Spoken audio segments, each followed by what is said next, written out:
First, we want to say that Moody's rating downgrade fails to recognize and to do justice to the ground reality of the ongoing rapid economic recovery that has been backed by a vastly improved business confidence arising from the return of political and policy stability after a lapse of 5 years.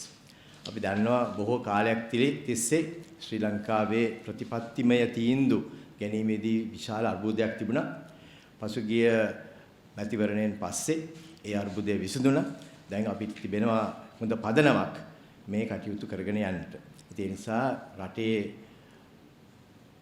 තුල ආර්ථිකමය ප්‍රතිපත්තිවල ස්ථායී භාවයකුත් ඇති වෙලා තියෙනවා. ඒ සමගම දේශපාලනිකවත් ස්ථායී භාවයක් ඇති වෙලා තියෙනවා. ඒ නිසා මේ පදනම ඔස්සේ අපිට ඉදිරියේදී ගමන් කිරීමට තිබෙන ගමන වඩාත් පහසු වෙනවා කියන එක මම මුලින්ම කියන්නට අවශ්‍යයි. ඒක පෙන්වලා දෙන්න පුළුවන් කොටස් වෙළඳපොලේ තිබෙන වර්ධනය, ඒ සමගම LMD Nielsen Business Confidence Index එකේ තියෙන වර්ධනයෙන් ඉතාමත් පැහැදිලි ලෙස පේන යනවා. මේ රටේ සහ ලෝකයේ සිටින ආයෝජකයන්ගේ මතය මේ වයින් පිළිබිඹු වෙනවා. ඒකෙන් අපිට පෙනී යනවා බොහොම පැහැදිලිව මේ රට යන දිශාව ගැන ඒ ආයත තිබෙන මතය. ඒක ඉතාමත් වැදගත්. ඒ මතයත් මේ අපිට පෙන්වලා දෙන්න පුළුවන් වෙන්නේ Moody's ලගේ මතයට වඩා හාත්පසින්ම වෙනස් වෙන බවයි. ඒ සමගම අපේ කොවිඩ් පාලනය ඉතාමත්ම හොඳින් කෙරුවයි කියලා මුළු ලෝකෙම පිළිගන්නවා. ඒ ෆිගර්ස් අපි ළඟ උතුමන්ලා ළඟ තියෙනවා. සම්පූර්ණ කේසස් ප්‍රමාණය 3360යි දැන් වෙනකොට මරණ 13ක්. ඒ සමගම රිකවරිස් මේ සුව වෙච්ච අය 3210ක්. අනිත් සියලුම රටවල් එක්ක සංසන්දනය කරද්දී මම හිතන්නේ ඉතාමත්ම හොඳ තත්වයක ශ්‍රී ලංකාවේ කොවිඩ් පාලනය තියෙනවා.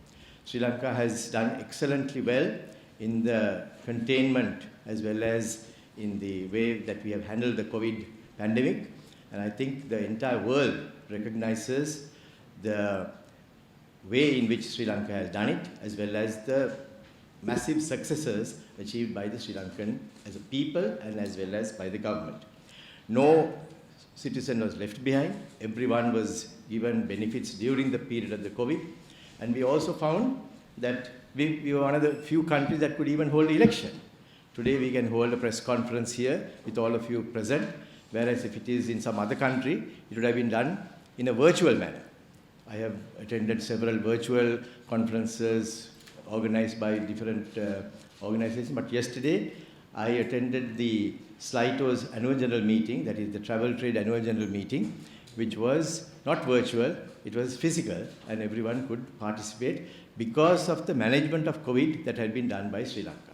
ශ්‍රී ලංකාවේ කොවිඩ් පාලනය නිසා අද බොහෝ දෙනෙකුට එහෙට මෙහෙට යන්න පුළුවන්. වෙන රටවල් වල වගේ නෙමෙයි. වෙන රටවල් වල virtual කියලා, lockdown කියලා, work from home කියලා තියෙන තත්ත්වයක් නෙමෙයි අද ශ්‍රී ලංකාවේ තියෙන්නේ. ඒ නිසා ශ්‍රී ලංකාවේ ආර්ථිකයේ පාලනයක් ඒ විදිහටම අපිට ගෙන යන්න පුළුවන් වෙලා තියෙනවා ඉතාමත්ම ශීඝ්‍ර ලෙස ඉදිරියට. ඉතින් සමහර රටවල් වල එහෙම තත්ත්වයක් නැහැ.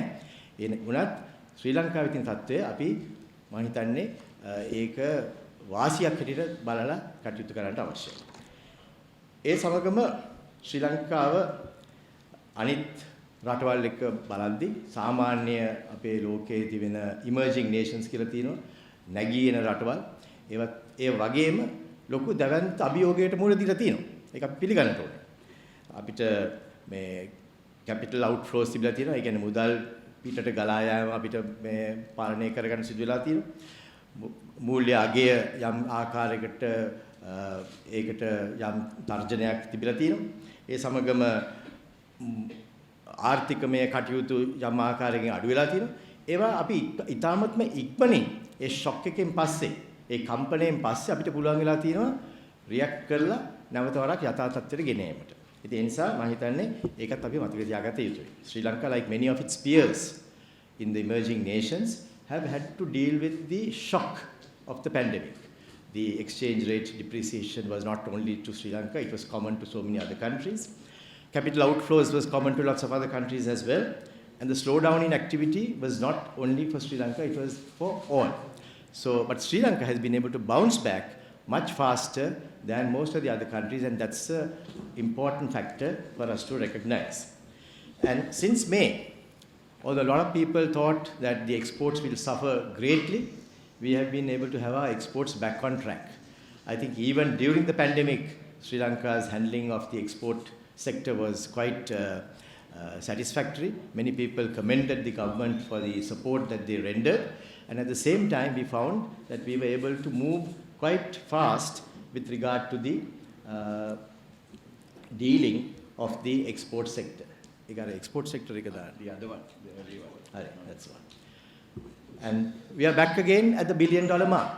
I think many countries would give an arm and a leg to get to that position, to get back to the pre-COVID levels. And we have bounced back so quickly that lots of people were quite surprised at the impact as well. ශ්‍රී ලංකාවට පුළුවන් වෙලා තියෙන අපනයන පැත්තෙන් බලද්දි ඉතාමත්ම ඉක්මනින් Covid වසංගතයට පෙර තිබුණු තත්වයට පිවිසෙන්නට. ඒක ඉතාමත්ම වැදගත් කරුණක්. බොහෝ රටවල් වල එහෙම කරන්න බැරි වෙලා තියෙනවා. එනකොට ශ්‍රී ලංකාවේ ඒක කරන්න පුළුවන් වීම ගැන මම හිතනවා අපි සියලු දෙනාම ඒ ගැන පැසසුම් කරන්නත් අවශ්‍යයි. අපේ රටේ ඉන්න ව්‍යාපාරිකයන්ටත් අපි ස්තුතිවන්ත වෙන්නට ඕනේ. මේ වසංගතයත් ඉවර වෙච්ච ගමන් ඒකට මුහුණ දීලා ඒ තත්වයෙන් මිදිලා ශ්‍රී ලංකාව ඒ මාර්ගයට ගෙන යන්නට පුළුවන් වීම ගැන. Sri Lanka also recognized that the probable external sector pressure early. Sri Lanka recognized the probable external sector pressure quite early and decisively curtailed the non-essential imports in order to prioritize external debt service obligations. Now, this is a matter that I want to stress quite seriously to all investors. Now, Sri Lanka had a choice at the time that the pandemic hit. Do we continue our lifestyle? Do we continue to import the same way we did in the past?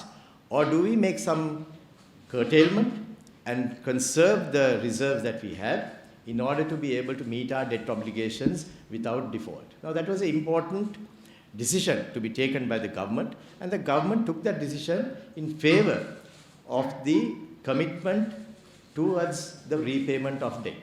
Now, that's a very important point that I hope the foreign investors will pick up, because unlike other countries which would have continued in their own way with regard to their imports and exports and so on, Sri Lanka took a very conscious call in taking that decision. As a result, yes, we did have some difficulties because the imports were curtailed, but as conditions improved, Sri Lanka was able to ease those imports restrictions, and we are gradually coming back to normalcy.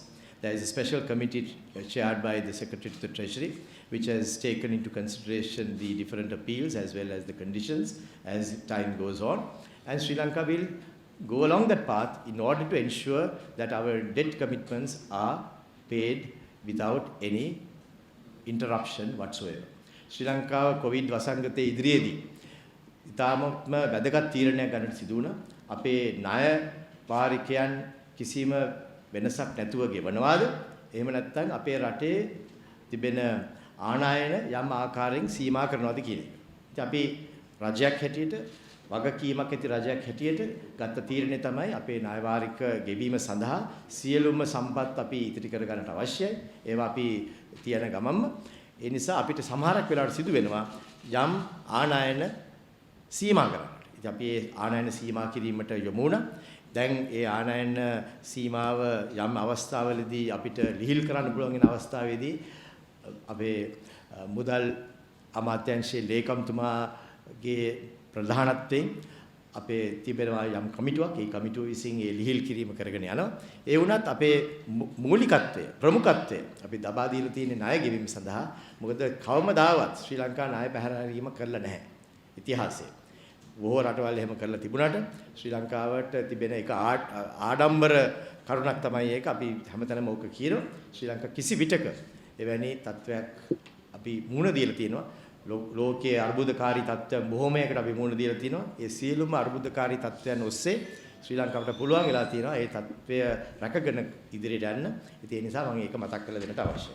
ඒ සමගම we also must explain to you that although inbound tourist movements are yet not possible given the global pandemic situation, other services exports, including IT services and shipping, remain robust. We have seen both the inflows from the computer services as well as the port services have been back to pre-COVID levels. Some have even actually gone beyond that as well, which is very helpful. and that has shown the resilience of the Sri Lankan economy to this pandemic. Of course, the internal tourism is now picking up again. We have seen so many Sri Lankans who are traveling. As we know, about 600,000 Sri Lankans travel abroad every year. They go to Bangkok, to India, to Singapore, to various places and spend a lot of money. But today they are here. So that money outflow is not also taking place. But at the same time, they are able to do internal tourism, which is helping the tourism industry to also keep afloat. අපේ රටේ සංචාරක ක්ෂේත්‍රය හැරෙන්නට අනිකුත් ක්ෂේත්‍ර විශාල දියුණුවක් අපි දකිනවා. Covid වසංගතයෙන් පසු වුණත් port services computer services වලින් ලැබෙන මුදල් ප්‍රමාණය දිගින් දිගටම ඉතාමත්ම සාර්ථක මට්ටම් වලට ඇවිල්ලා තියෙනවා. අපේ රටේ පිට රටවල් වලින් සංචාරකයන් ආවේ නැතුණත් ශ්‍රී ලංකාවේ සාමාන්‍ය සංචාරකයන් ශ්‍රී ලංකයේ සිට 6 ලක්ෂයක් පමණ පිට රටවල් වලට යනවා. ඒ අයට දැන් යන්න බැරි වෙන නිසා ඒ බොහෝ දෙනෙක් ශ්‍රී ලංකාවේ හෝටල් වලට අපි දැකලා තිනවා විශේෂයෙන්ම සතිය අගයේදී ගිහිල්ලා විනෝද වෙනවා. ඒක අපි දකින හැටියට ශ්‍රී ලංකාවේ සංචාරක ක්ෂේත්‍රයට විශාල රුකුලක් හැටියට අපි දකිනවා. ඒක දිගින් දිගටම පැවතෙනවා කියලා අපිට හිතා ගන්න පුළුවන්. We have also seen the workers' remittances, which we expected to come down quite seriously as a result of the pandemic, have now had a sharp increase. And now there is a possibility that we would probably have a similar amount as what we had projected in the past. We expected it to decline by about 15% as a result of the pandemic initially. That was the predictions that many economic analysts made, but that has now been had to be revised as a result of the remittances becoming quite strong in the last couple of months. අපි දැක්ක විදේශ ප්‍රේෂණ නැවත වරක් ඉතාමත්ම ඉක්මනින් යථා තත්ත්වයට පත් වෙලා තිබෙනවා. පසුගිය මාස දෙක තුලදී ඊට පෙර තිබිච්ච අවුරුද්දේ මේ මාස දෙකට වඩා වැඩි වෙලා තිබෙනවා. ඒක ඉතාමත්ම යහපත් කරුණක් හැටියට අපි දකිනවා. මේ අවුරුද්ද අවසන් වෙනකොට මම හිතන්නේ 2019 තිබෙන ඒ ඉලක්කයටම නැවත වරක් ශ්‍රී ලංකාවට පිවිසෙන්න පුළුවන් කියලා අපිට දැන් මේ අර්ථකථනය කරන්නට පුළුවන් වෙලා තිබෙනවා. We also need to understand that the FDI flows, the foreign direct investment flows, have reduced to some extent because of the fact that it has an impact from the overseas investors. But at the same time, the investment pipeline has been strengthened. We have seen the slowdown in the FDI, but there is going to be a large number of investments that will come into the port city overall as it kicks off. Already the law for the port city is now being framed. Very soon it will be presented to Parliament. And once it is presented, there are several investors who are willing to take up positions in relation to that investment. And we expect that also to be quite robust in the next few months and the years. අපි දැකලා තියෙනවා විදේශ ආයෝජන යම් ආකාරයකින් අඩුවීමක් වෙලා තියෙනවා මේ පළවෙනි මාස කිහිපය තුළදී විශේෂයෙන්ම කොවිඩ් වසංගතය නිසා බොහෝ දෙනෙකුට රටවල් අතර ගමන් කරන්නට බැරි වීම නිසා ඒ වුණාට අපිට අපේ අර්ථකථනය තමයි තව වැඩි කාලයක් යනට ඉස්සරින් පෝට් සිටියේ වෙනුවෙන් දැනට සකස් වෙන ඒ නීතිය සම්පාදනය කරලාට පස්සේ එය වැඩි කාලයක් යනට ඉස්සරින් පාර්ලිමේන්තුවෙන් ඒ නීතිය ස්ථාපනය කරුවට පස්සේ අලුත් ආයෝජන විශාල ප්‍රමාණයක් මේ රටට ගලා එන්නට ඉඩ තියෙන බවත් මම මේ අවස්ථාවේදී කියන්නට ඕනේ. ඒ හරහා නැවත අපේ ආර්ථිකමය ක්‍රියාදාමය ඉතාමත්ම ඉක්මනින් නැවත වර්ධනය වෙන්නට පටන් ගන්න කියන එකත් අපිට කියන්නට පුළුවන්. The stock market indices have improved dramatically to pre-COVID levels and are likely to gather further momentum. We have seen the stock market performing quite well in the last few weeks, particularly after the realization of the local investors of the strength that they themselves have. There was a feeling in various quarters that Sri Lanka's stock exchange as well as the Sri Lanka's investors did not have the depth to carry out investment activities. But that feeling and that premise has now been put to rest by the ability of Sri Lankan investors to purchase shares in the market whenever the foreigners have been saying. That's a very important, foreigners have been selling. That's a very important message that the foreign investors, I think, are getting today. And before long, they will react to it. And by that time, they will probably come back to the markets because they would know that this is a resilient market. මම හිතන්නේ ශ්‍රී ලංකාවේ කොටස් වෙළඳ පොළ ගැන තිබිච්ච එක ආකල්පයක් තමයි ශ්‍රී ලංකාවේ කොටස් වෙළඳ පොලේ තිබිච්ච ගැඹුරත්වය මදි කියන එක. ඒ කියන්නේ ශ්‍රී ලාංකික ආයෝජකයන්ට කොටස් මිලදී ගැනීමට තිබෙන ශක්තිය මදි කියලා යම් ආකාරයකින් අදහසක් තිබුණා. ඒ අදහස දැන් මම හිතන්නේ සම්පූර්ණයෙන්ම වෙනස් වෙලා තියෙනවා. මොකද බොහෝ විදේශිකයන් මේ කොටස් විකුණන හදනකොට අපි දැක්කා ඒවා ගැනීමට ශ්‍රී ලාංකික කොටස් වල ආයෝජනය කරන ආයෝජකයන්ට එන්නට පුළුවන් වුණා. ඒකේ මම හිතන්නේ හොඳ පණිවිඩයක් මුළු ලෝකයටම ගිහිලා තිබෙනවා. Foreign inflows to the government securities market have also shown signs of resumption, and according to initial responses, are likely to increase in the coming months, particularly in the wake of the attractive swap arrangement offered by the Sri Lankan authorities. As you know, very recently a swap arrangement was offered by the government and the central bank to provide comfort to those investors who are investing in the Sri Lankan bills and bonds, and that would also assist all these investors to come in to invest back again in the Sri Lankan securities market. As you know, we have had a vast amount of investments in the Sri Lankan securities in the past. In 2014, at the end of 2014, we had as much as $3,400 million. $3,450 million was the investment in Sri Lankan securities. That had come down since 2015, and after the pandemic, it had a further reduction. But now, for the first time, in the month of September, we have seen an upturn, which I will show you in the next slide in a few minutes' time. With increased emphasis on domestic agriculture, agro-based industries, and resource-based industries, domestic economic activity has seen a remarkable turnaround and recorded V-shaped recoveries. Now, this was something that we predicted some time ago, that Sri Lanka would encounter a V-shaped recovery, so that the recovery would be sharp. Now, if you see all these slides with regard to paddy production, with regard to the index of industrial production, with regard to electricity generation, as well as the construction industry, all those industries have shown a sharp improvement in the last couple of months. That is important for us to recognize. That shows that Sri Lanka is able to withstand the pressures and then to move into a growth phase once again. අපි දැක්කා ශ්‍රී ලංකාව මුලින්ම මේ පැන්ඩෙමික් එක මේ වසංගතයත් එක්ක අපි දැක්කා යම්කිසි පසුබෑමක්. අපි ඒ වුණත් ඒ කාලෙදිම අපිට තිබිච්ච මතය තමයි මේ පසුබෑම ටික කලකට පස්සේ නැවත V-shaped recovery. ඒ කියන්නේ ඉක්මනින් නැවත වර්ධනය මාවතකට යොමු වෙයි කියන ඒ අපේ වර්තකථනයක් කෙරුවා, පුරෝකථනයක් කෙරුවා. ඒ පුරෝකථනය අනුව අපි දැන් පෙනී යනවා ඒක සිදු වෙලා තියෙනවා මේ සියලුම අංශ හරහා paddy production, industrial production, electricity generation, cement availability ඒ ඔක්කොම බලද්දී අපිට පෙනී යනවා ඒ තත්ත්වය නැවත යථා තත්ත්වයකට පිවිසෙන බව. The exchange rate has appreciated sharply since mid-April and remains stable at appreciated levels, allowing the CBSL to accumulate reserves through market purchases of foreign exchange. Now, these are a very important part of the whole equation. If you see in the central bank's net foreign exchange purchases, we can see that from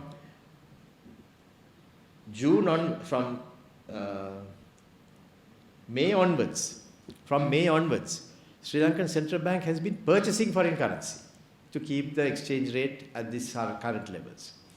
That shows that there has been an inflow which is positive, and in all these months, May, June, July, August, Sri Lanka has had an improvement in its reserve position, and I must congratulate the Central Bank for having that policy to maintain the rupee at the same time as well as accumulate reserves during this period. It's a difficult time, but during that time, it has been able to shore up its reserves, and that is an important part in maintaining the value of the rupee as well as ensuring that Sri Lanka stays stable. අපි දැක්කා මුලින්ම Covid වසංගතයත් එක්ක ශ්‍රී ලංකාවේ රුපියලේ යම් ආකාරයකට අව ප්‍රමාණයක් වීමක්. ඒ වුණත් ඊට පසුව අපි අර්ථ පුරෝගතනය කෙරුවා වගේ නැවත වරක් අර graph එකෙන් ඉතාමත් පැහැදිලි ලෙස පෙනී යනවා ශ්‍රී ලංකාවේ රුපියල නැවත ස්ථායි මට්ටමකට පිවිසලා තිබෙනවා. ඒ සමගම තවත් වැදගත් කරුණක් තමයි ශ්‍රී ලංකාවේ මහ බැංකුවට පුළුවන් වෙලා තිබෙනවා. මැයි මාසයේ ඉඳලා මැයි ජූනි ජූලි අගෝස්තු මේ මාසයේ වුණත් දැන් සැප්තැම්බර් මාසයේ දිගින් දිගටම ශ්‍රී ලංකාවේ මහ බැංකුවට පුළුවන් වෙලා තියෙනවා මේ foreign exchange වෙළඳපොළෙන් විදේශ විනිමය වෙළඳපොළෙන් නැවත අලුතෙන් රිසර්ව්ස් ලබා ගැනීමට සංචිත වැඩි කර ගැනීම සඳහා මේ විදේශ විනිමය ඒක රාශී කර ගන්නට මහ බැංකුවට පුළුවන් වෙලා තියෙනවා. ඉතින් ඒකිනුත් පෙනී යනවා දැන් අපි යථා තත්වයකට එන එක ගැන. ඒ සමගම debt to GDP ratio which increased in recent years is expected to improve over the medium term. මම දැක්කා පසුගිය දින විපක්ෂ නායකතුමා සහ තවත් ආර්ථිකමය විශේෂඥයින් විපක්ෂයේ ඉන්න ඒ අය කියලා තිබුණා මේ ප්‍රශ්නය උග්‍රයි කියලා. ඔව් මේ ප්‍රශ්නය උග්‍ර වුණේ 2015 ඉඳලා. 2015 දී ශ්‍රී ලංකාවේ ණයබරතාවයේ තිබුණේ ශ්‍රී ලංකාවේ දළදේශීය නිෂ්පාදිතයට සාපේක්ෂව 71ක් හැටියට. මහ බැංකුවේ වාර්තා වලින් ඒක පේනවා. ඒ වුණාට 71 තිබිච්ච ඒ රේෂියෝ එක ඒ අනුපාතය දිගින් දිගටම පිරිහිලා 2019 අග වෙනකොට ඒ අනුපාතය 91 දක්වා වැඩි වෙලා තිබුණා. ඉතින් අපි බාරගත්තේ වැනි තත්වයක්. අපි ඒකට ඒ ගැන අඩාඩ ඉන්නේ නැහැ. අපි ඒ ගැන කටයුතු කරගෙන යනවා. ඉදිරි කාලයේදී නැවත වරක් දළදේශීය නිෂ්පාදිතයට සාපේක්ෂව තියෙන ණයබරතාවය ප්‍රතිශතයක් හැටියට අඩු කර ගැනීමට අපි කටයුතු කරනවා. ඒ සමගම දැන් තියෙන තත්ත්වයේ ඉහළ තත්ත්වයක් අපි ඒකට ඒක කටයුතු කරලා අපේ යම් ප්‍රතිපත්තිමය රාමුව හරහා ඒක අඩු කර ගැනීමටත් අපි කටයුතු කරන්න බලාපොරොත්තු වෙනවා. ඒ සමගම the ratio which increased in recent years is expected to improve over the medium term. By 2025, the debt stock is envisaged to be brought down to below 70% of GDP. That's one of the commitments that has been given by the President, and we'll be working towards that. And strategic initiatives to gradually reduce the foreign debt and the cost of financing are already beginning to show results. As you know, after the new government came into office, we had seen their interest rates moderating. The interest rate moderation is a very important part, and this year alone, I think the amount of about 115 billion rupees will be saved by way of the interest rate reduction alone. And 200 billion is expected with the expected issuances and other public debt contracts as well. So as you know, when you have a large debt stock, any percentage decrease in the debt stock's interest rate can have appreciable impact on the total debt servicing quantum that the government has to appropriate. So that has been controlled carefully, and we would see the results of that next year as well. අපි දැකලා තියෙනවා ශ්‍රී ලංකාවේ පොලි අනුපාතයේ දිගින් දිගටම අඩුවීමක් දක්වලා තියෙනවා. ඒක ඉතාමත්ම වැදගත්. අපේ රටේ තියෙන ණයබරතාවයේ ඉතා විශාල කොටසක් තමයි ණයබරතාවය පාලනය කරද්දී විශාල කොටසක් තමයි පොලි අනුපාතය. පොලි අනුපාතය අපි දැක්කා පසුගිය කාලයේදී 2015 සිට 2019 දක්වා දැවැන්ත ලෙස වැඩි වුණා. ඒ නිසා පොලි අනුපාතයේ වැඩිවීම නිසා රටේ අයවැයට තිබිච්ච බර වැඩි වුණා. අද ඒ తত্ত্বය වෙනස් කරගන්න පුළුවන් වෙලා තියෙනවා අලුත් ආණ්ඩුවට. දිගින් දිගටම මේ පොලි අනුපාතයේ අඩුවීම නිසා සෑහෙන විශාල මුදල් ප්‍රමාණයක් ඉතිරි වෙනවා. ඒ ඉතිරියත් සමගම අපිට ණය පාලනය කර ගැනීමට තවත් වඩාත් පහසු වෙනවා කියන එකත් මතක් කරලා දෙන්නට අවශ්‍යයි. The financing inflows envisaged for 2020 favors domestic market and strategic foreign financing. Domestic market financing arrangements have been put in place. Financing from foreign sources are also put in place. There would be the multilateral and bilateral support, particularly from the World Bank and the Asian Development Bank, as well as several other countries, which is going to be around $1.2 billion. Syndicated loans from the China Development Bank has already come into the country of $500 million, and very soon we are expecting another tranche of another $700 million. And further initiatives of alternate bond issuances through the Samurai as well as the Panda markets are also going to yield a further $500 million very soon that will be activated by the central bank on behalf of the government. And foreign investments in the rupee-denominated treasury bills and treasury bonds of about another further 500 million is envisaged because of the swap arrangement that we have provided, and because of that the exchange rate is also going to be not a factor in the determination of those investments as well. In addition, there are several liquidity facilitation arrangements. Already there is a $400 million swap arrangement with India in place, and there is a further $1,000 million swap arrangement being discussed, and there is ongoing repurchase arrangement with the Federal Reserve Bank also that is in place. So there are several instruments that have been put in place by the central bank and the government to meet with these conditions, and it will be soon that we will see these results emanating from these decisions in order to provide the stability to the Sri Lankan forex market as well as to the Sri Lankan debt market. මම ඒක දිගින් දිගටම නැවත වරක් සිංහලයෙන් නොකියුවත් අපිට දේශීය වශයෙන් මුදල් ලබා ගැනීමට අවස්ථාවල අපි රාශියක් කටයුතු කරලා තිබෙනවා. ඒ සමගම විදේශීය අංශවලින් මුදල් ලබා ගැනීමටත් අපි කටයුතු රාශියක් පෙන්වලා දී තියෙනවා මේ ස්ලයිඩ් එකෙන් පෙන්වලා වගේ. ද්‍රවශීලතාවය වැඩි කිරීම සඳහා swap arrangements වලටත් අපි යොමු වෙලා තිබෙනවා. මේ සියලුම ක්‍රියාමාර්ගයන් හරහා අපේ අරමුණ තමයි ශ්‍රී ලංකාවේ විදේශීය විනිමය තත්ත්වයක් පාලනය කර ගැනීම කරද්දීම ශ්‍රී ලංකාවේ විදේශ විනිමය මට්ටම ස්ථායී භාවයක පවත්වාගෙන යාමට.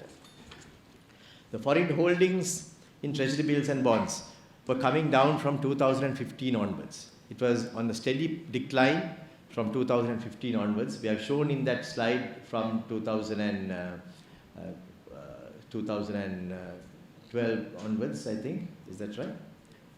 Yeah. Now you can see for the first time there is an upturn this month. So there has been a change in the sentiment. You can see that there is once again a net inflow of treasury bills and bonds coming into the Sri Lankan market. So that's an important message that we would like to convey to you, that Sri Lanka is having that. Thank you. That's an important message that Sri Lanka's the confidence levels of overseas investors in investing in the Sri Lankan bills and bonds has now returned, and that is an important message that we would like you to also keep in mind. And this, mind you, is before the swap arrangement was announced and before the swap arrangement was put in place. And I believe that once the swap arrangement kicks in and people begin to understand how it is working, we would probably see a lot more money is coming back into the Sri Lankan bills and bonds. අපි දැක්කා ශ්‍රී ලංකාවේ බැඳුම්කර සහ බිල්පත් වලින් විදේශී ආයෝජන පළවෙනි වතාවට අවුරුදු 5කට පස්සේ පළවෙනි වතාවකට නැවත වරක් ඉදිරියට යනවා. අපි ඒ தત્ත්වය දිගින් දිගටම පවත්වාගෙන යාමටත් කටයුතු කරන්න බලාපොරොත්තු වෙන බවත් මම මේ අවස්ථාවේදී මතක් කර දෙන්නට අවශ්‍යයි. We also saw that the official reserves of the central bank increased to $7.4 billion by the end of 2020. That is another important point for us to keep in mind. We saw the reserves hitting a high of $8.2 billion in 2014. There has been a gradual decline thereafter, but now once again we are seeing that situation coming back to growth mode, and we would probably see an accumulation of the reserves in the next few months as well as years, which will give support to the entire economy by the central bank having a high level of reserves with which he can deal with any situation. Some part of these reserves would be used to make the payment of the next bond issuance, the next bond payment, which is due on the 4th of October, which I will speak about. That will be met with these reserves, and there are ample reserves to make that payment as well. අපි දැක්කා ශ්‍රී ලංකාවේ සංචිත ප්‍රමාණය ක්‍රමක්‍රමයෙන් අඩුවීමක් සිදු වෙනවා 2014න් පසුව. ඒ තත්ත්වය නැවත වරක් අපි හරවලා ශ්‍රී ලංකාවේ සංචිත ප්‍රමාණය වැඩි කර ගැනීමට කටයුතු කරනවා. මට මතකයි 2014 දී අපේ ඉලක්කය තිබුණේ 2019 වෙනකොට ඇමරිකානු ඩොලර් බිලියන 13.5කට වැඩි කර ගන්න අපේ සංචිත ප්‍රමාණය. ඒ తත්වය දිගින් දිගටම සිදු වුණා නම් අද අපිට මේ ආනයන සීමා කරන්නත් අවශ්‍ය නැහැ. වෙන කිසිම ප්‍රශ්නයක් තිබුණේ නැහැ. ඒ වුණත් ඒ తත්වය පිරිහීම නිසා අවුරුදු 4ක 5ක කාලයක් තිස්සේ අපිට මේ අභියෝගයට අද මුහුණ දෙන්න සිදු වෙලා තිබෙනවා. ඒ වුණත් පසුගිය මාස දෙක තුලදී අපි නැවත වරක් සංචිත වර්ධනය කිරීමක් දැක්කා. ඇමරිකන් ඩොලර් බිලියන 7.2ක තිබිච්ච සංචිත ප්‍රමාණය තව දැනට මාස දෙකකට පෙර නැවත වරක් සංචිත ප්‍රමාණය ඇමරිකන් ඩොලර් බිලියන 7.4ක් දක්වා වැඩි වෙලා තියෙනවා. මම මෙතනදී මතක් කර දෙන්නට අවශ්‍යයි ඊයේ Moody's ආයතනය මේ ප්‍රකාශය කෙරුවට පස්සෙත් ශ්‍රී ලංකා මහ බැංකුවට පුළුවන් වුණා ඇමරිකන් ඩොලර් මිලියන 30ක් නැවත වෙළඳපොලෙන් ලබා ගැනීමට. ඒකෙන් පෙනී යනවා මේ කතාව වුණත් ශ්‍රී ලාංකික ආයෝජකයන්ට ශ්‍රී ලාංකික මේ ආර්ථිකයේ කටයුතු කරන අනිත් ස්ටේක් හෝල්ඩර්ස්ට එවැනි ප්‍රශ්නයක් මතුවුණේ නැහැ. ඒ අය විශ්වාසයකින් ඒ කටයුත්තේ යෙදලා තිබෙන එක ගැනත් මම මතක් කරලා දෙන්නට අවශ්‍යයි.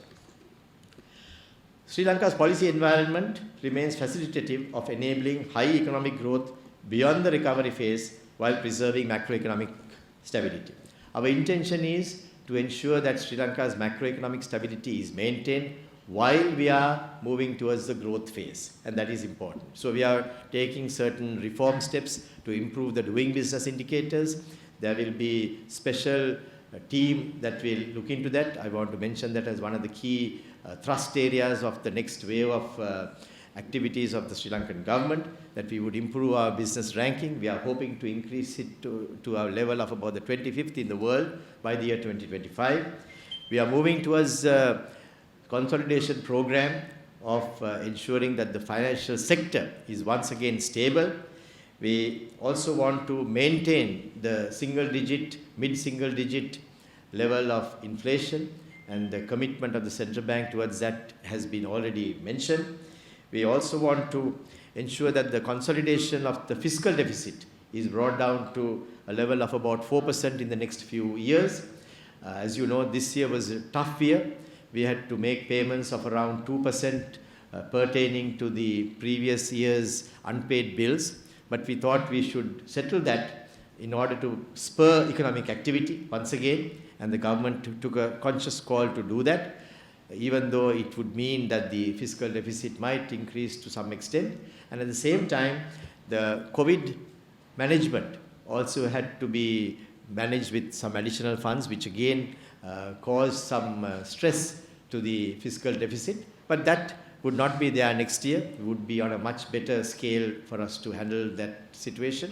So we expect the consolidation process to begin from 2021 onwards, and that would be announced in the budget. I think the Secretary is already working on that. There would be measures that would be taken to consolidate the fiscal deficit, while at the same time introduce measures to improve the Sri Lanka's growth story and to take the economy forward. As you know, a 6.5% growth has been the growth that has been targeted.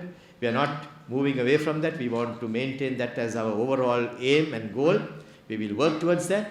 And even though in the first year of 2021 that it would be a great challenge, we would still want to maintain that as our aim and as our goal in order to move forward. So that's the overall strategy. We would work towards that. And even if we fail to achieve that totally, there would still be a lot of activities that would take place in order to take us to that situation.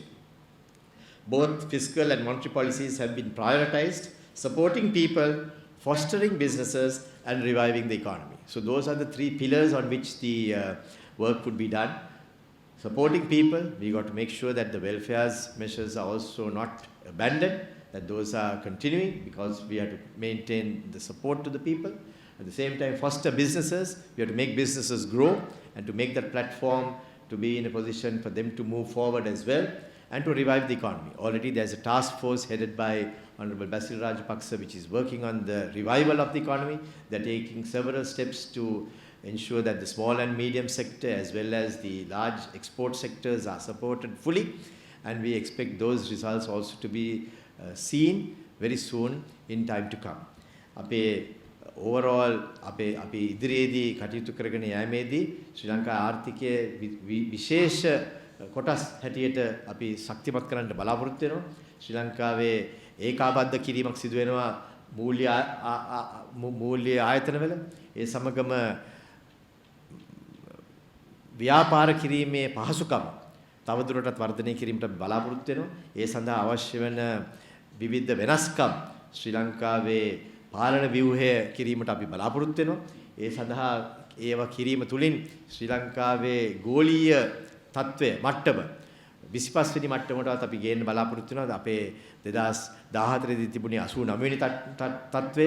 ඒක 2019 වෙනකොට 99 වෙනි තත්ත්වයට පිරිහිලා තිබුණා. අපි නැවත වරක් එය 25 වෙනි තත්ත්වයට ගෙනීමට කටයුතු කරන්නට ඒ වගේ ඉලක්කයක් තබාගෙන අපි කටයුතු කරන්න බලාපොරොත්තු වෙනවා. ඒ සමගම ශ්‍රී ලංකාවේ මහ බැංකුව කටයුතු කරන්නට බලාපොරොත්තු වෙනවා. ශ්‍රී ලංකාවේ උද්දමන වේගය මැදි තනි ඉලක්කමේ පවත්වාගෙන යන්නට. ඒ සමගම අයවැය පරතරය නැවත වරක් 2020 දී යම් ආකාරයකට පරතරය වර්ධනය වුණත් 2021 සිට නැවත වරක් පරතරය අඩු කිරීමේ ඒ ගමනට පිවිසෙන බවත් මම මේ අවස්ථාවේදී මතක් කරලා දෙන්නට අවශ්‍යයි. ශ්‍රී ලංකාවේ මූලික ආර්ථික ක්ෂේත්‍රයේ ගමන අපි පෙන්වන්නට දෙන්නට අවශ්‍යයි. අපේ ජනතාව රැකගන්න ගමන්ම අපේ ව්‍යාපාර වලට සහාය ලබා දෙන්නට ඕනේ. ව්‍යාපාර වලට සහාය ලබා දීම හරහා ආර්ථිකය වර්ධනය කර ගැනීමටත් නැවත නැගිටවීමටත් අපි කටයුතු කරනවා. නැවත නැගිටවීම සඳහා විශේෂ කාර්ය බලකායක් දැනටමත් ස්ථාපනය කරලා තිනවා. ගරු බැසිල් රාජපක්ෂ මැතිතුමාගේ නායකත්වයෙන් ඒ හරහත් ඉදිරි ගමනේදී ඒ කටයුතු හරහා ශ්‍රී ලංකාවේ විවිධ ආයතන සහ විවිධ ක්ෂේත්‍ර නැවත වරක් වර්ධනය කිරීමටත් අපි කටයුතු කරන්න බලාපොරොත්තු වෙනවා. We want to end this initial presentation before we take the questions and answers by telling you that our commitment to our investors would remain strong, deep and unwavering. We will commit ourselves to paying our debts. Whatever are the conditions we have agreed to, we will make sure that those are honored, and we will continue with our commitment to be one of those countries in the world which has been able to honor its debts without any default whatsoever over the last so many years. So that's a commitment that we have given, and we want to reaffirm that at this press media conference as well. And I want to specifically stress that there is a payment due on the international sovereign bonds in the next few days. Actually, it's on the 2nd of October. That would be honored as we have promised, and there will be no deviation of that at all. So that's a commitment that we have given, like what we have done in the so many years before that. As you know, Sri Lanka was a country that went into the markets way back in 2007. We are not new to the international markets. We have been in the markets from 2007. We have so far had 16 international sovereign bond offerings. Every single one of those offerings has been oversubscribed. Even in the worst of times, with various difficulties, every single offering of Sri Lanka has been oversubscribed, and every single interest payment has been made on time. Every single time that there were instances where the rate yields went up, we found there were investors coming in to take up positions, and then it stabilized once again. So if at any time there has been market aberrations or fluctuations, it has been only temporary. And we can assure you that notwithstanding any ratings, downgrades or upgrades, Sri Lanka has been on a very steady path, and that path is what we would maintain for the future as well. සියලුම ආයෝජකයන් වෙනුවෙන් ශ්‍රී ලංකාව ඉතාමත් පැහැදිලි වශයෙන් කියලා තියෙනවා. ශ්‍රී ලංකාව සියලුම ණය දිගින් දිගටම ඉෂ්ට කරනවා කියන එක.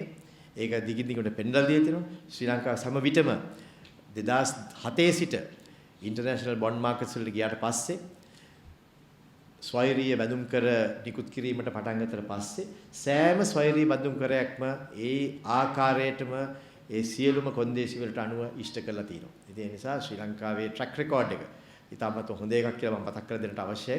ඒ විදිහටම ඉදිරියේ කාලයේදීත් ඒක සිදු වෙනවා කියන එකත් අපි කියන්නට අවශ්‍යයි. යම් අභියෝග තියෙයි, ප්‍රශ්න තිබෙයි, ඒවට අපි මුහුණ දීලා තියෙනවා. මේට පෙරත් අපි ප්‍රශ්නවලට මුහුණ දීලා තියෙනවා. ලෝකයේ විශාලතම ආර්ථික අර්බුදයට අපි මුහුණ දුන්නා. ලෝකයේ තෙල් මිල ඇමරිකානු ඩොලර් 145ට වැඩි වෙනකොටත් අපි ඒකට මුහුණ දුන්නා. ලෝකයේ බැංකු කඩා වැටෙනකොටත් අපි ඒකට මුහුණ දුන්නා. ඒ සියලුම අවස්ථාවලදී අපිට මුහුණ දෙන්න පුළුවන් වෙලා තියෙනවා. යුද්ධෙත් කරගද්දී ඒ සියලුම දේවල් වලට අපිට මුහුණ දීලා ඒවා ජය ගන්නට පුළුවන් වෙලා තියෙනවා. So we want to tell this to the Moody's as well, that without attempting to understand Sri Lanka's commitment as well as Sri Lanka's changes, particularly the current changes that have occurred in our economy, and when we have a payment due on the 2nd of October, which is just a few days away, they should have watched to see how we are making that payment. They should have also watched and waited till such time that the budget was presented. And we had repeatedly mentioned that we would be presenting a budget which is growth-oriented as well as which is taking into consideration the current challenges that this country is facing. And we would like them to at least now hear our side of the story, that we would be taking these steps and we would engage with the investors closely in order to convey this message directly to them. So our message is that this rating action was premature and that it was also not done in an advised manner, and we would hope that it would be carefully reviewed by them as well as all the others, so that they would understand what the situation is. We have seen a change in the markets, very slight change, but I think in the next few days there would be a great appreciation of what Sri Lanka has done, and the markets will probably stabilize in our view. And even in the past they have done this. I think immediately after the conflict, when the conflict was over, anyone would have thought that Sri Lanka's rating should have improved, but it didn't. It was downgraded. And that was a very poor decision of the rating agencies, because it was not acceptable to the overall investors, and they reacted in completely a different way.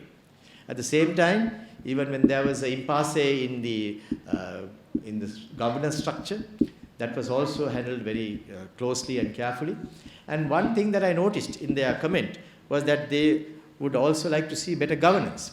Now, the Gazette notification that was presented by the President to the ministers as well as to the world was setting out all the actions that the ministries have to take. Ministers were given very clear work list, as it were. They were given priorities. They were given what they should be doing, and those were all very clearly defined. Now, that is the first step in governance. I think that's something that many advanced nations also do not have. So I think that has not been recognized sufficiently, and we would like to tell the investors direct that Sri Lanka's governance structure has improved. We have made even the ministries accountable for their actions, and the President has given a deep commitment towards that, and we would like all to recognize that. Sri Lankaවේ වගවීම ගැන ඉතාමත්ම හොඳ පැහැදිලි දර්ශනයක් ඇති බව අතිගරු ජනාධිපතිතුමා ඉතාමත්ම පැහැදිලි ලෙස පෙන්නලා දීලා තිනවා. ඒ තමයි මේ මෑතකදී ලබා දුන්න ගැසට් පත්‍රය. ඒ ගැසට් පත්‍රය අපේ ලේකම්තුමා කියනවා ඒක ඉතාමත්ම වැදගත් ප්‍රතිසංස්කරණයක්. ඒ ප්‍රතිසංස්කරණය මීට පෙර තිබිච්ච දෙයක් නෙමෙයි. ඒ ප්‍රතිසංස්කරණයේ ඔස්සේ ශ්‍රී ලංකාවට පුළුවන් වෙලා තියෙනවා සියලුම ඇමතිවරු සියලුම අමාත්‍යාංශ වග වෙන විදියට කටයුතු කරන්නට. ඉතින් ඒ නිසා සියලුම ගවර්නන්ස් ඒ කියන්නේ මේ පාලනය පිළිබඳව මූලික સિદ્ધාන්තය තමයි ඒක හරි ආකාරයෙන් මේ ලබා දීම, යම් කිසි කෙනෙකුගේ වගකීම හරි ආකාරයෙන් පෙන්වා දීම. ඒක සිදු වෙලා තියෙනවා. දැන් ඒ හරහා ඉදිරි කාලේදී ඔබතුමාලාට පුළුවන් වෙනවා ඕනම අමාත්‍යාංශයක තිබෙන වගකීම් ඉෂ්ට වෙලාද කියලා බලන්නට. ඉතින් ඒකින්ද මම හිතන්නේ ඉතාමත් පැහැදිලි ලෙස අපේ වගකීම් පෙන්වලා දීලා තියෙනවා. ඒක ඉෂ්ට කරන විදියත් පෙන්වලා දීලා තියෙනවා. ඒක ඉතාමත් වැදගත් හැටියට මම මේ අවස්ථාවේදී මතක් කරලා දෙන්නට අවශ්‍යයි. Finally, I want to say that the government will also engage in virtual roadshows, because most of the investors are unable to make it here, in the next few days, to explain to them Sri Lanka's position and stance. This presentation that we have made will be circulated to all stakeholders. We hope that you would carry it and show it to the other investors as well as to all stakeholders, because we would like this message to be conveyed to all parties so that Sri Lanka's position is very carefully articulated in the outside world. Sri Lankaවේ මේ ප්‍රගතිය පිළිබඳව සම්පූර්ණ වාර්තාවක් මේ presentation එකේ තිබෙනවා. ඒක හැම දෙනෙකුටම ලබා දෙන්නට කියලා මම මාධ්‍යයට ආරාධනා කරනවා. අපි ස්තුතිවන්ත වෙනවා ඔබතුමාලාට ඒක කරන්න පුළුවන් වීම ගැන.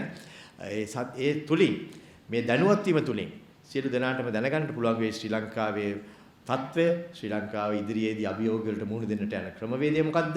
ඒ හරහා අපිට එතකොට පුළුවන් වෙයි ඉදිරි ගමනේදී ශ්‍රී ලංකාව ඒ හරි මාර්ගයට ගෙනිලා නැවත වර්ධන මාර්ගයට ගෙනීමට.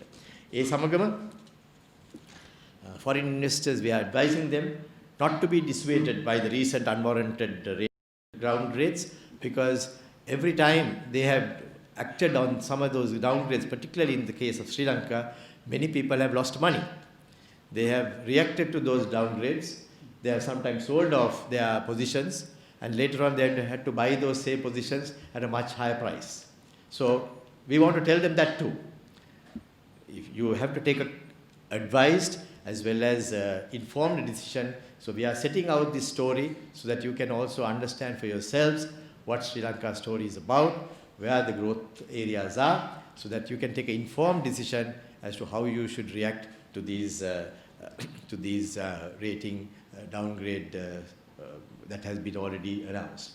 Towards that, the central bank stands committed, the Ministry of Finance stands committed, our own ministry, the Ministry of Money, Capital Markets and Public Enterprises Reform stands committed, and we would be happy to connect on a one-on-one basis or on a basis of a collective virtual conference with the foreign investors to be able to convey this position directly to them as well. I want to thank you for your patient listening. It was a long presentation. It had to be long, I think longer than usual because it was in both languages. I'm sorry I had to take so much time and take the time of the Secretary Treasury as well as the Governor. We would now be happy to take whatever questions that you have in order to clarify any further matters that you would like clarified.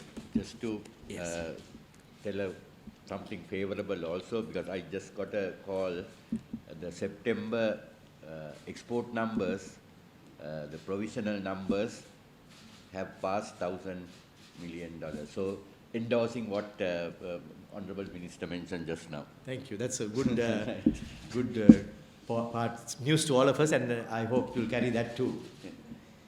Mr. Minister, your presentation is quite impressive and eye-opening, but right now the issue or the problem before the country or before the people rather is that a sharp increase of cost of living and a steady increase of prices of also spread strategy or intention to bring down cost of living and prices of consumer items. Thank you, Sandhuan. As you know, the cost of living index is being constructed using about 440 items, if I remember right. It may be more now, I'm not sure. Is it? Now, always there will be some items that will have an increased value at different times. But there will be others that have come down in price as well. So overall, the cost of living as measured by the Colombo Consumer Price Index as well as the National Index is still in the mid-single digit range. We do appreciate that there are certain consumable items, consumer items which are popular, which have increased in price, but there is another committee that is looking at that very closely and carefully, particularly the Poverty Alleviation Committee that is headed by the Honourable Ministers, who will be looking into those matters and to make sure that those numbers are also brought within the range of people. So yes, we are conscious of that decision, but we would be taking steps to make sure that those increased items are brought to under some control in the near future. That means that people can expect some relief in the days to come. Yes, they have already got a lot of relief in the way of lowered interest rates. They have got relief in the way of lowered VAT and other taxes. They have got relief by way of ensuring that even during the COVID period that they are given various facilities as well as support. In addition to that, he'll also want to make sure that they are given the overall relief with having constant prices or low prices. And the central bank is doing its utmost to ensure that the price levels are maintained at stable levels, and that would be something that will engage the attention of the government as well. On the downgrading of rating from Sri Lanka, are you going to make official protest to the Moody's? We have already responded. Both the finance ministry as well as the central bank have responded carefully. You want to say anything? We have already made the complaint, official complaint to Moody's.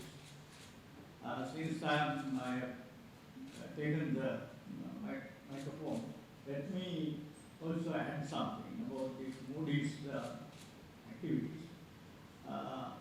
It has been mentioned that Moody's have done that in Sri Lanka soon after the end of the internal conflict in 2009. So they have done this this time as well. There were discussions between the Moody's team and the central bank team as well as the treasury team on two occasions during this year. The early part of this year first, and then a few days ago for the second time. Now, during both occasions, we have indicated to them the very positive developments on the basis of ground realities here. Numbers we had, but they have completely ignored our presentation. And they had some numbers obtained from somewhere, and also they had certain perceptions about maybe issues pertaining to governance, issues pertaining to maybe human rights. There are a whole lot of items they are taking into consideration in making their decision. On this particular subject, I have been able to yesterday locate an international journal on the subject of analysis of Moody's sovereign credit ratings, criticisms towards rating agencies, R.S. Dilwell. This article came in a journal titled Science Direct. Let me quote just two sentences at the end of this particular article, which has done a analysis of the Moody's activities in the world. By who, Professor? The article is written by Fatih Bahadir Haspolat. I'll give you the how the name is spelled. I'll give you later. The two sentences which I want to quote: the findings of the analysis, that is the analysis done here, support the critique against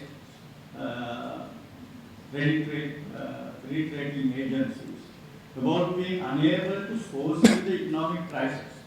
They are unable to foresee the economic crisis whenever crises are occurring, and also they are unable. They are also leading to or providing conditions to deepen the existing crisis. The analysis often deepens the existing crisis by making sudden rating cuts. The other sentence is Moody's does not give ratings according to its rating manuals every time. Do not do their rating according to rating manuals every time. The ratings do not reflect the real economic and social position of countries. Taking into account that ratings and rating criteria of Moody's are similar with other big rating agencies such as S&P and Fitch, CRAs, that is credit rating agencies, should be loyal to their criteria while determining the soaring ratings to maintain their reputation, which is the only asset they have. Their reputation is the only asset they have. Now they are losing their reputation by doing this kind of reckless ratings. Under these circumstances, can you assume that Moody's is biased against Sri Lanka and other emerging countries. Actually, that's an assumption that you'd have to make, Sandun. But overall, we have given our side of the story, which is very clear. And that is the important part that you probably need to recognize. The matters that did not, has not been taken into consideration by Moody's is here in the presentation that I just made to you. And we have given that to you in black and white. So there is no debate on that. The numbers are clear. The trend is clear. So when you have a trend of that nature, then it's up to you to decide. And finally it's decided by the markets. We'll see how the markets react. In 2009, as Professor quite rightly mentioned, when the Sri Lankan credit was downgraded, markets reacted in the other way. Markets didn't react in a way that Sri Lanka was downgraded. They reacted in the way that Sri Lanka was upgraded. So it showed that they were diametrically opposite to the position that was taken by the rating agency. So, as he quite rightly mentioned, it is the reputation that is at risk for them. For us, it is our economy, but for them, it is their reputation. So, their reputation takes a hit if what they give as the rating action is disregarded by the markets and they act in a different way. So, they run that risk this time as well. Minister, one of the key sort of concerns that the Moody's had highlighted was, of course, the fact that debt repayments for next year could be challenging. Could you please give us details of how much debt is due in 2021 and the timeline of those payments? And also, if I may ask you a follow-up question, I believe that there was some attempts by the Sri Lankan government to reach out to the IMF. What happened with those discussions? Is there any move to a fresh agreement now that the extended fund facility has concluded? And sort of your thoughts on that, please. Thank you. Thank you very much. You see, debt is a dynamic position. Debt is dynamic. Debt doesn't stand still. There is no situation where debt would be today one and that it will be there forever. It will change. There will be new inflows, there will be new outflows. So what we have shown is our incomes, where it will come from and where it will outgo. Now we have shown very clearly what our outflows would be next year. Our outflows next year would be about $4.5 billion. Yes, about $4.5 billion. Now there would be ample inflows that would come in. And Sri Lanka will also take steps to add new inflows into the country. There will be new FDI inflows, there will be new swap inflows, there would be new loan inflows, there would be new inflows through the way of port city and so on. So all those inflows will be able to match these outflows that we have to meet. So that's why sometimes when you look at the outflow figure and then think what are the reserves that you have, then sometimes people might not get the right picture. So that's why we made this presentation to show you from what areas the inflows would take place in the future. So we would have that, and then we are confident that we can comfortably meet all those. We understand that. The second point, sorry? Are the repayments front-loaded? Do we have a little bit of time? We have enough time. But is there, I think the central bank governor earlier mentioned that they may not go to the market next year, or is that still an option that the Sri Lankan government is exploring? What we did mention to you was we have all these options open. So timing will be our call. We'll take a call as to what time we need it. We will go to the markets at the time that is favorable to us. You wouldn't like Sri Lanka to go to a market when the rate is high. We would go to the market when the rate is favorable to us. We will go to the market when we have the best option in that form. We may, before that, go and organize a swap with another country. We may go and have another investment that is coming into the country through by way of a bilateral arrangement. So these are all options that are available to us. So when you have options that are available to us, we will pick one that is most conducive to the country at that time. So next year we know what our outgoings are. So we will take steps to make sure that we are on top of that situation. Your point with regard to the IMF, yes, IMF is also one of the options. We will see whether we need to go to the IMF, but as I said even in the past, Sri Lanka has been in the markets for 13 years. We have taken markets into confidence. The same way that we have IMF as an anchor, We have taken markets also into our confidence, and markets are prepared to come and invest in Sri Lanka. Even now, today, they are prepared to do that. So, we can have the markets, we can have the bilateral arrangements, we can do the swaps, we can go to the IMF. So, these are again all options that are available to these gentlemen and ourselves. So, we'll take the right option at the time that we need to cross that bridge. But at the moment, we are examining all these things so that we take the one that is most favorable to us. May I ask one follow-up question? Yes. The swap arrangement with India, where the Sri Lankan government has requested $1 billion, where are you in the discussions? And will that also be a topic when the president goes to India? See, all these arrangements, they come into fruition on a certain date. The Good Friday arrangement in Ireland didn't happen on Bondi Thursday. There was a big process. Suddenly it happened on Good Friday. So we'll also announce at the time that we are ready, once that is ready to be announced. But there is a process that is going on. That is one process. Then we are discussing with other countries as well. We are just giving an indication as to the options that are being pursued now. But at some stage when we do have it ready, we will announce that. The Panda and Samurai ones, when are you planning? What's the timeline? What are the peaks that you are taking? We have gone quite a distance in the case of the Samurai bonds, and the Panda bonds also. There has been initial work done, and once we have examined the terms that could be made available to the government will take a call in consultation with the central bank, and that could also arise even soon, maybe sooner than later even. She asked about this front loading thing. It's in July, am I right? The next ISB payment is in July. How much will That's that about be? what? That's $1 billion. $2 billion. Is there any reason why you are not tapping the IMF for this RCF? Sorry? Is there any reason why you didn't tap the IMF for this rapid credit financing? Actually, that's another option, because the rapid, it's called the rapid relief, no? Rapid financial RFI, rapid financial instrument. Yes, that's actually that should have come faster than now. It's no longer rapid. Now we are in September rather. If it was rapid, it should have come in March.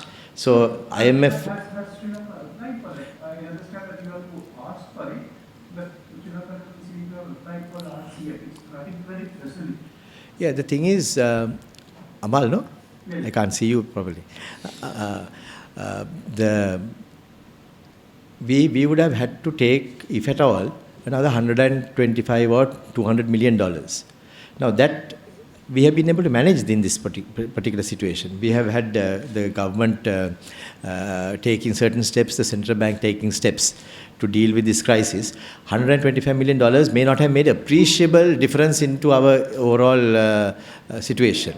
So going through another process may not have been that advantageous, other than the signal to give to the outside world. But we have managed the crisis. I think we have managed the crisis. We have managed the crisis that people would have also had to go through by giving them various relief measures. And that has been also rapid. I mean, our rapid reaction was well accepted and appreciated by the whole world. So I think even without the IMF providing us with that relief, Sri Lanka has been able to in turn provide the relief to the people. Mr. Minister, now India, after COVID-19, Sri Lanka and other countries for foreign loans, they will deal with not governments but with now we used to obtain unemployment loans.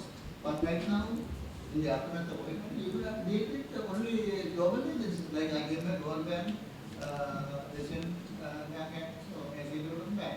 But because all these countries have been severely affected because of this pandemic. So are you going to deal with government loan packages? You are right, Sandhu, because most governments had been affected. But at the same time, the markets have reacted positively as well over the last few months. After the pandemic after the initial shock was felt, and then there were some downturns. Several markets have rebounded. Now, if you take even the US markets, those markets have rebounded. And there is appetite for investors that continues to be there. So even if Sri Lanka were to go to the markets, there would have been appetite for the Sri Lankan paper. Now, if you see the investment in the bills and bonds, we showed that upturn. There is an appetite. So even today, there are people who have shown interest in coming into the Sri Lankan bill market, the bond market. And even if you were to issue a debt instrument tomorrow, there would be takers for it. But only thing is, right now the rates are high, and it may not be conducive for us to do this. So we'll have to manage with our local financing, which is a good strategy from the Sri Lankan point of view. Because after all, we got to make sure that our overall exposure is reduced. So in that fashion, we are doing it. But I think at any time when you go to the markets will remain buoyant because markets have lost little value, and there would be enough opportunities to access those markets also in the future.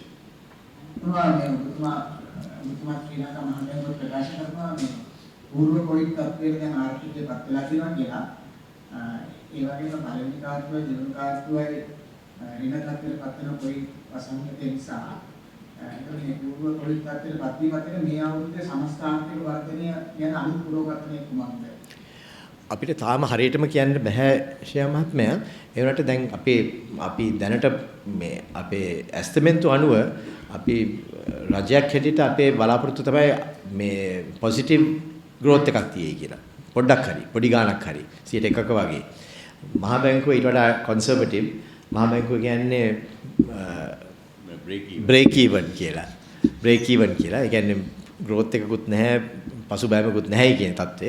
ඊට අපි දැන් මේ තව අපිට සම්පූර්ණ කාර්යත්වයක් තියෙනවා හෙට ඉඳලා. හෙට ඉඳලා සම්පූර්ණ කාර්යත්වයක් තියෙනවා. මම හිතන්නේ මේ සංචාරක ක්ෂේත්‍රයට අමතරව අනිත් සෑම ක්ෂේත්‍රයක්ම නැවත හොඳ තත්ත්වයකට ඇවිල්ලා තියෙනවා. ඔව් දැන් ඒක සාම අපේ රජයේ ආදායමිනුත් ඒක පැහැදිලි වෙනවා. අපි 2019 ගත්තොත් එහෙම on average මාසෙකට බිලියන 150ක් වගේ තමයි තිබුණේ. ඒතකොට කොවිඩ් අප්‍රේල් මාසේ මේක 70 විතර බහිනවා. ඒක තමයි ඍණ කියන්නේ මගේ පැත්තෙන්. එතකොට අගෝස්තු වෙනකොට ආපහු අපි 144ට ඇවිල්ලා තියෙනවා. ඒ කියන්නේ on average we are අර මේ අමරිතුමා කියපු තත්ත්වයට revenue කියන්නේ මොකද economic activity කියන එක. ඒක තමයි economic growth වලින් එයා reflect වෙන්න ඕනේ. ඉතින් ඒක මම හිතන්නේ තුන්වෙනි කාර්තුවේ සහ හතරවෙනි කාර්තුවේ ඒක ඇවිල්ලා අපි සෙන්ට්‍රල් බැංක් එක බොරු කරන්න උත්සාහ කරනවා. ඒක හොඳ challenge එකක්. සංචාරක ව්‍යාපාරයේ හර කියලා මුලින්ම සඳහන් කළා. එතකොට මේ ලෝකේ කොරෝනා තත්ත්වය ගන්න තියෙනවා. දැන් වෙනවිට මුලින්ම පුරෝගතනේ කුමක්ද කවදා වෙනවිට අපිට කොරෝනා තත්ත්වය ගැන හරියට අනාගතය කියන අපහසු තමයි. මේ සංචාරක ව්‍යාපාරය සම්බන්ධයෙන් ඉදිරි සැලසුම් කුමක්ද එයාපෝට් එක ආරම්භ කරලා යන තත්ත්වය. සංචාරක ව්‍යාපාරය මම ඊයේ මට මේ මුණ ගැහුණා ටිබුලිස් බෝඩ් එකේ මේ චෙයාපර්සන්වත් අපි එයාත් එක්කත් කතා කරනකොට දැන් විවිධ මෙවලම් හරහා සංචාරක ක්ෂේත්‍රයේ මේ දේශීයව වැඩි කර ගන්නත් ඒගොල්ලෝ බලාපොරොත්තු වෙනවා. ඒ සමගම ගුවන් තොටුපළ නැවත විවෘත කිරීමේ දිනයක් අපිට දැනට කියන්න බැරි වුණාට මම හිතන්නේ ඒකෙන් එක පැත්තකින් තියෙන එක වාසියක් තමයි ලංකාවටත් පිටරට යන්න බැරි එක. ඒතර ඒ අයත් මේ රටේ ඒක that's a saving. නැත්නම් 6 ලක්ෂයක් යනවා මේ අවුරුද්දේ. ඉතින් ඒ අය ඒ මුදල් වලින් කොටසක් මෙහෙ පාවිච්චි කරයි. ක්‍රෙඩිට් කාඩ් එකේ මම හිතන්නේ අපේ ගවර්නර් කියයි එච්චරක්ම පාවිච්චි වෙන්නේ නැහැ පිට රටවල් වලට ගිහලා පිට රට වලට ගිහලා පාවිච්චි කරන්න බැරි නිසා. ඉතින් ඒ මුදලුත් ඉතුරු වෙනවා. ඉතින් යම් ආකාරයකට එයා ට්‍රැවල් වලින් අඩු වීම හැම අපේ රටට මේ ඉතිරි කිරීමක් වෙනවා. ඉතින් ඒකේ තියෙන මේ පසුබෑම එච්චරක්ම දරුණු වෙන්නේ නැහැ අපි හිතුව තරම්. ඉතින් දැන් අතුලාන්තේත් අපි දකිනවා කට්ටිය යනවා. දැන් හෝටල් වීකෙන්ඩ් වල ෆුල්. ඒ කියන්නේ ඉතින් යම් ආකාරයකට ශ්‍රී ලංකන්ස්ලත් ගෝකුලත් පළවෙනිද චෙක් කරලා බලන්න රටේ හෝටල් වල තත්ත්වය පළවෙනිලා ඉන්න තුමාන් නේ. ඔව් මම දැන් කරන්න ඕන කාරණයක් තියෙනවා මේ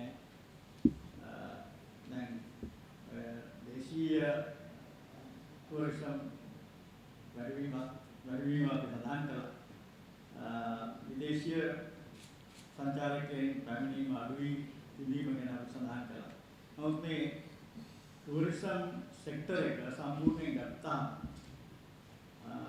ලංකාවේ තල ජාතික නිෂ්පාදිතයෙන් මේ 7%-8% පමණ වෙන ප්‍රමාණයක් නේ. ඒක අඩුයිනේ.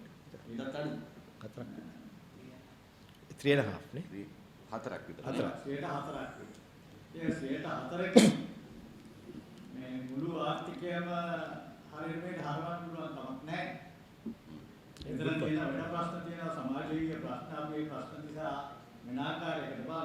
මෙතනින් එන නිෂ්පාදනය එකතු වෙන ප්‍රමාණය දාල ජාතික නිෂ්පාදිතයට 4%ක් පමණක් වෙනවා. ඒකෙන් මුළු ආර්ථිකයම හැරවිල්ල වෙන්නේ නැහැ. ඒකම වෙනත් නොයෙකුත් අපි මූර්ත අංශය තුල සිද්ධ වෙන දේවල් ගැන අපේ ප්‍රසන්ටේෂන් එකේදී සඳහන් ඊට අමතරව සඳහන් විය යුතු තවත් එක කාරණයක් සඳහන් නොවිච්ච අපි අපේ ආනයන වියදම් විශාල කොටසක් වෙන් වෙන තෙල් වල මිල පහළ මට්ටමේ පැවතීමේ ඒ රටාව තව ඉදිරියටත් පවතිනවා කියන එක තමයි මේවා මේ වෙලාවට තිබෙන පුරෝගතන. එතකොට ඒකත් ඒ වගේ දේවලුත් අපි අපිට කටයුතු කරන දේවල් හැටියට මූර්තාංශයේ ක්‍රියාකාරීත්වයන් ආශ්‍රයෙන් සැලකිල්ලට ගත යුතුයි මේ මූල්‍ය ක්ෂේත්‍රයේ ප්‍රවාහයන් පමණක් සැලකිල්ලට අරගෙන සාකච්ඡා කරනවා වෙනවා. Two questions. One is සඳහන් කළා මේ පැහැදිලි කරා ඉදිරි වර්ෂවලදී අපිට නිවන් තිබෙනවා ණය වාරික පිළිබඳව කියන තත්ත්වය. විශේෂයෙන්ම මේ මොරිස් ආයතනයේ වර්තමානයේ එක්ක පැහැදිලි කරලා තිබෙන ඒ කාරණේ තමයි ණය පිළිබඳව සම්බන්ධයි. ඉතින් විශ්වාසයෙන් මම පැහැදිලි කරා.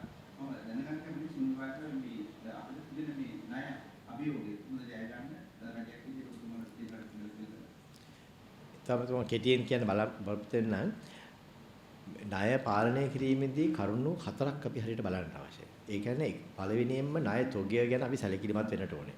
ණය තොගය අලුතෙන් ගැනීමේදී අපි සැලකිලිමත් වෙන්නට ඕනේ. මම හිතන්නේ මුදල් අමාත්‍යාංශයේ ලේකම්තුමා කියයි අපි ඉදිරි කාලයේදී ණය ගැනීම ගැන බොහෝම සැලකිලිමත් වෙලා අපි ණය ගන්න අත්‍යවශ්‍ය කරුණු වලට පමණක් වෙන විදිහට අපි කටයුතු කරන්න යනවා.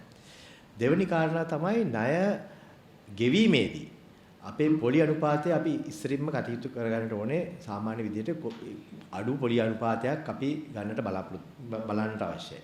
ඒ සඳහාත් අපි දැක්කා පසුගිය කාලය තුලදී මේ අලුත් ආණ්ඩුව ආවට පස්සේ පොලි අනුපාතය අඩු කර ගැනීමට බොහෝ වෙහෙසක් දරලා තියෙනවා. ඒ නිසා පොලි අනුපාතය අද මේ ට්‍රෙෂරි බිල්ස් ට්‍රෙෂරි බොන්ඩ්ස් වල තියෙන පොලි අනුපාතය 4.4ක් පවන වෙනවා.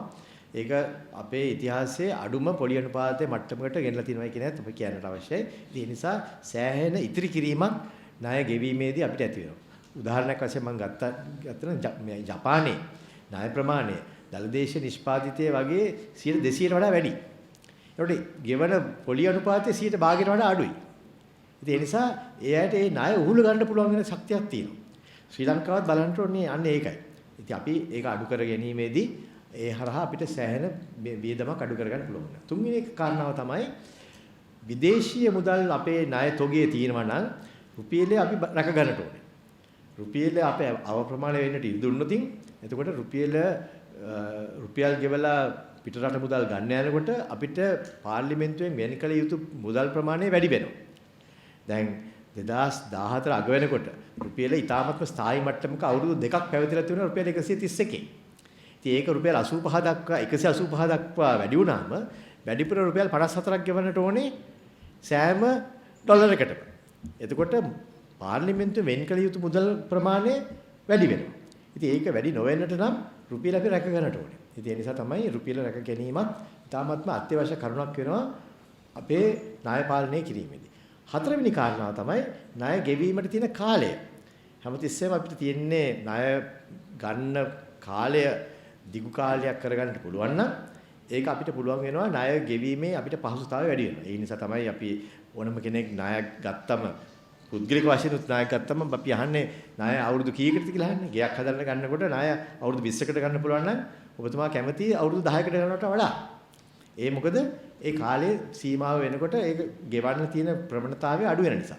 ඒ වගේම තමයි රටකටත් අපේ ණය වාරිකය ගෙවීම සහ ණය ගෙවීම අපි වැඩි කර ගන්නට ඕනේ. ඒ මෙවලම් හතරම අපි ඉදිරි කාලයේදී පාවිච්චි කරන්න බලාපොරොත්තු වෙනවා.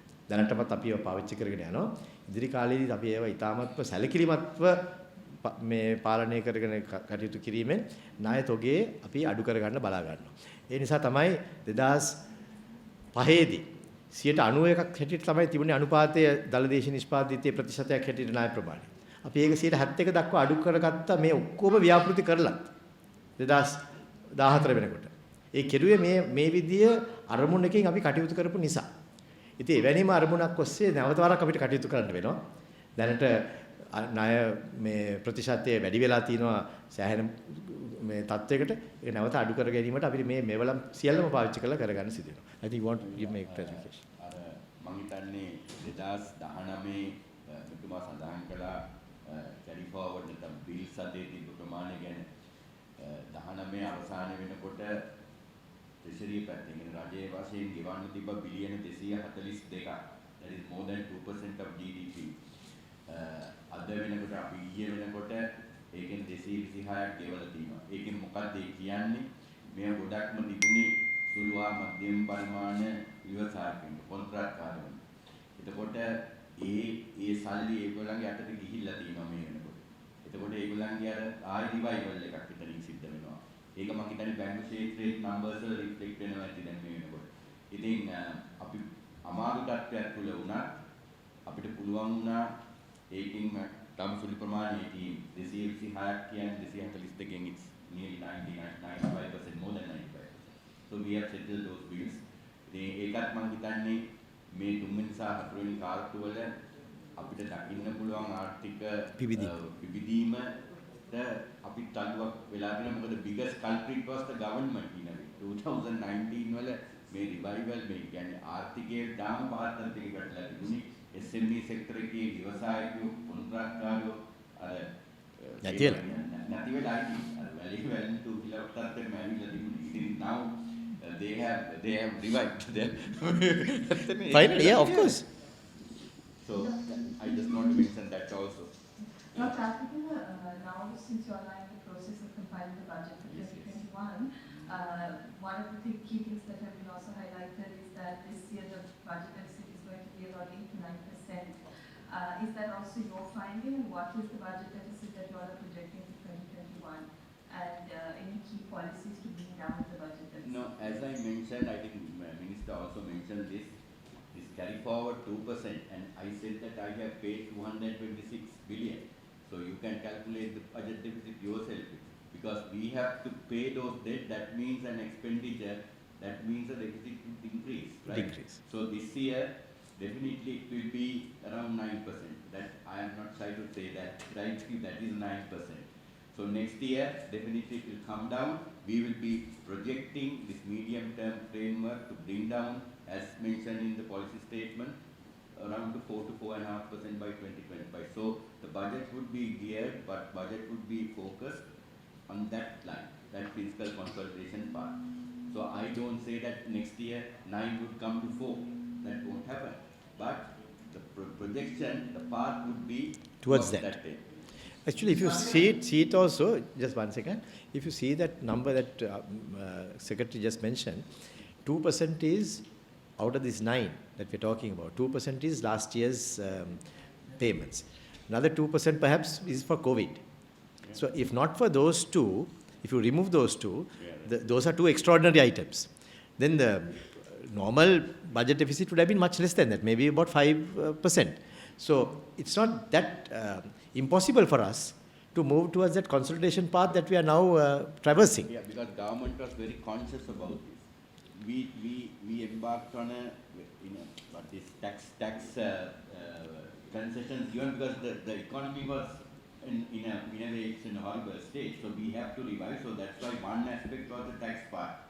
So we did that. So we knew that immediately there would be a revenue hit, and then government was conscious about that, and then we had to manage the unnecessary expenditures, right? So there we have been successful. Government was keen on no new vehicles for these gentlemen even. All. And and also no new government buildings. Those decisions, sometimes some are very hard decisions, but government was in a way they have taken that decision.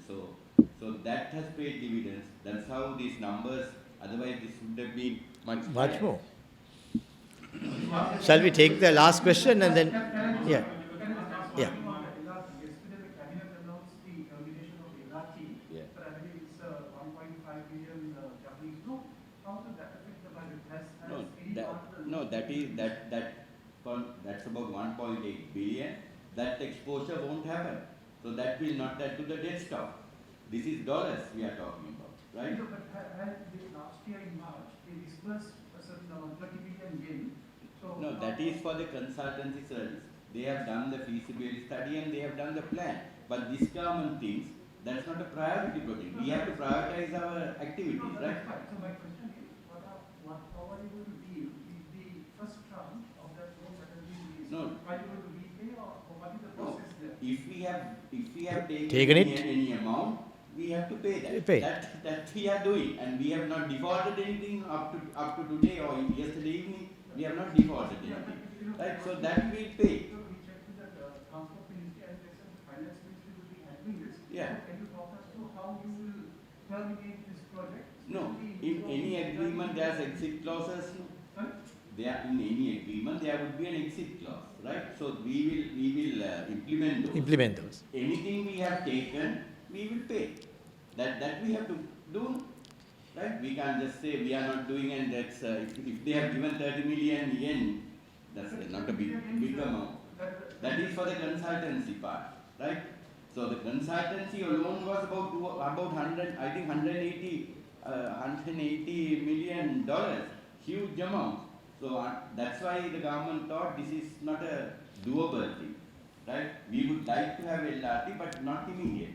But Right. can you confirm that the government has drawn down the $270 million? No, not $270 million. Only for the consultancy, the government has drawn down, and that has been done. 19 million. So this is DGERD telling 19 million USD. Has been drawn down over the 30 That million. is part of the consultancy amount. Consultancy amount was, I can't remember. I think about how much was it? 130 million for the entire period. 130 million. 30 million for the entire period. It means 6-7 years. Right. We have drawn down 19 million out of that, and that has to be paid. Right. See, I'll try to explain to you, Yeah. Amal. Now, there was a proposal. Yeah, there was a proposal to build a LRT. We have decided that we won't go through with it. So when we decide that we won't go through with it, actually, as Secretary says, the commitment that we would have had to make for $1.8 billion won't come in. So then that means our debt will not increase by that amount. So if at all at some stage we want to do it at some stage later, we can do it. That's a different matter. But now there was a study done for which we had to pay. So that was also an agreement to do a study. So that study has been done, payment has been made. So that study report is also with us. Someday if you are going to revisit this project later on, we can use that study to be the start of that process. Yes. Shall we just take that question first? And මේක දෙලින්ම ශ්‍රී ලංකා මහබැංකුවට සම්බන්ධ කාරණයක් මම අහන්නේ දැන් අපි විදේශීය ණය ආයෝජනය කරන කතා කරා මේක දේශීය කාරණයක් දැන් අප්‍රේල් මාසෙන් පස්සේ කොවිඩ් ණය සෞභාග්‍ය කොවිඩ් ණය සහනයක් මිනිසුන්ට ලබා දුන්නා. නමුත් දෙලින්ම මහබැංකුව චක්‍රලේඛ සහ SKUs හරහා ලබා දුන්නු උපදෙස් බැංකු සමහර බැංකු ක්‍රියාත්මක කරන සමහර බැංකු ඉතාම බරපතල විදිහට මේ වෙනකොට ඒ උපදෙස් අවවාදතා කරලා මිනිසුන්ගෙන් නැවත දැන් තරුණ විදිහට දඩබොලි අය කරමින් සිටිනවා. ඒ හේතුව නිසාම පළවෙනි රටාවට මේ වෙනකොට කොළඹ වාණිජ්‍ය මහාධිකරණයේ පුද්ගලයෙක් මේකට විරුද්ධව නඩුවක් පවරලා තියෙනවා. ਉਹ පයිලට් කෙනෙක් වියට්නාමයේ ඉන්නේ. මම අරුණ පත්‍රයේ පිළිබඳව වාර්තා කරා. ඔහුට තියෙන ප්‍රධාන ප්‍රශ්න සෙන්ට්‍රල් බැංකුවේ නිකුත් කරපු චක්‍රලේඛ සහ SKUs අතර තියෙන බරපතල ගැටලු. මොකද ඒ වෙනකොට ඔහු ගත්ත පෞද්ගලික බැංකුව විසින් උට මාස 6ක ඔහු ගත්ත සහන කාලය වෙනුවෙන් ඔහු ටෝටල් අවුට්ස්ටෑන්ඩින් amount එකට දඩපොලියක් නියම කරලා තියෙනවා.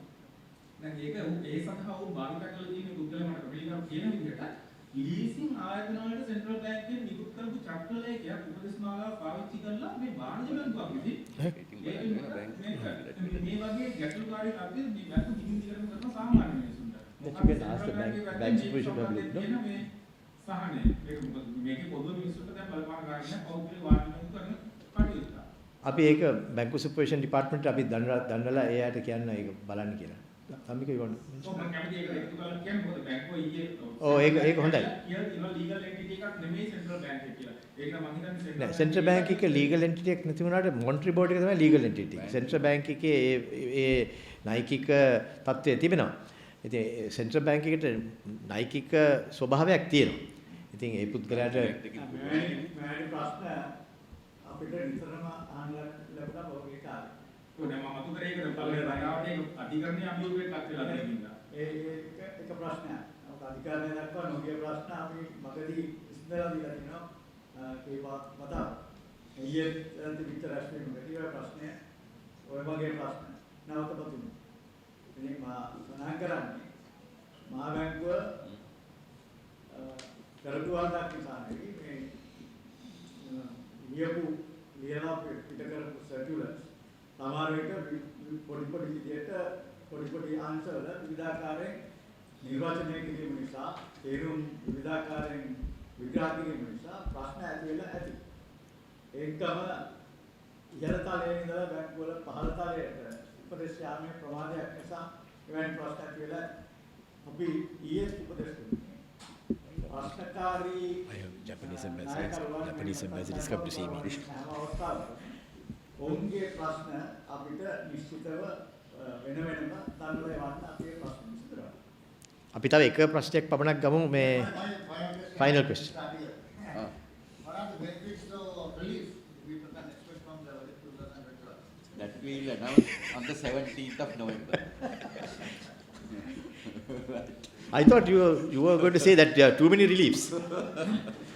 News Hub, peopleizing the news.